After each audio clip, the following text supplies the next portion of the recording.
অনূর্ধ্ব-20 Asian cup বাছাইয়ে নিজেদের দ্বিতীয় ম্যাচে আজ পূর্ব তিমুরকে 8-0 গোলে উড়িয়ে দিয়েছে বাংলাদেশ। হ্যাটট্রিক করেছেন তৃষ্ণা রানী, একটি করে গোল করেন সিনহা জাহান শিখা, শান্তি মার্ডি, নবীরন খাতুন, মুনকি আক্তার ও মোসাম্মত সাগরিকা। আগামী রোববার গ্রুপ পর্বের শেষ ম্যাচে দক্ষিণ কোরিয়ার মুখোমুখি হবে বাংলাদেশ। ভিয়েন্তিয়েনের নিউ লাওস ন্যাশনাল স্টেডিয়ামে ম্যাচ শুরুর প্রথম 15 মিনিট খুব একটা সুবিধা করতে পারেনি বাংলাদেশ। মাঝমাঠ থেকে গড়ে ওঠা একাধিক ভালো আক্রমণ নষ্ট করেছেন ফরোয়ার্ডরা।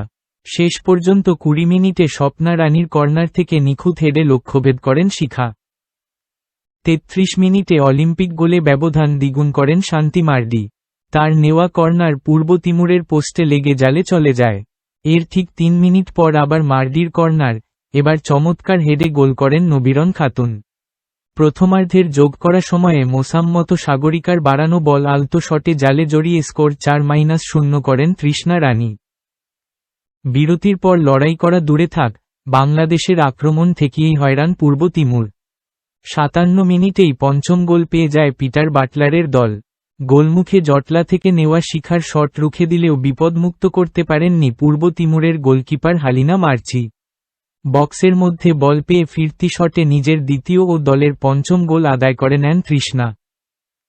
73 মিনিটে প্রতিপক্ষের এক খেলোয়াড়ের কাছ থেকে বল কেড়ে গোলমুখের দিকে এগিয়ে যান সাগরিকা। বক্সের সামনে তখন পূর্ব তিমুরের গোলকিপার মার্চি ছাড়া আর কেউ নেই। তাকে কাটিয়েই স্কোর 6-0 করে ফেলেন এই ফরোয়ার্ড। 82 মিনিটে ডান পাশ ধরে আক্রমণে ওঠা সাগরিকার বাড়ানো বল জালে ঠেলে হ্যাটট্রিক পূর্ণ করেন তৃষ্ণা।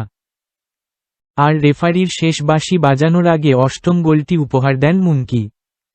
গত মাসে মিয়ানমারে এশিয়ান বাছাইয়ে নৈপুণ্য দেখিয়ে প্রথমবারের মতো এশিয়ান কাপে জায়গা করে নেয় বাংলাদেশ জাতীয় নারী ফুটবল দল। লাওসে চলমান অনূর্ধ্ব-20 এশিয়ান বাছাই উতরাতে পারলে ছোটরাও লিখবে ইতিহাস।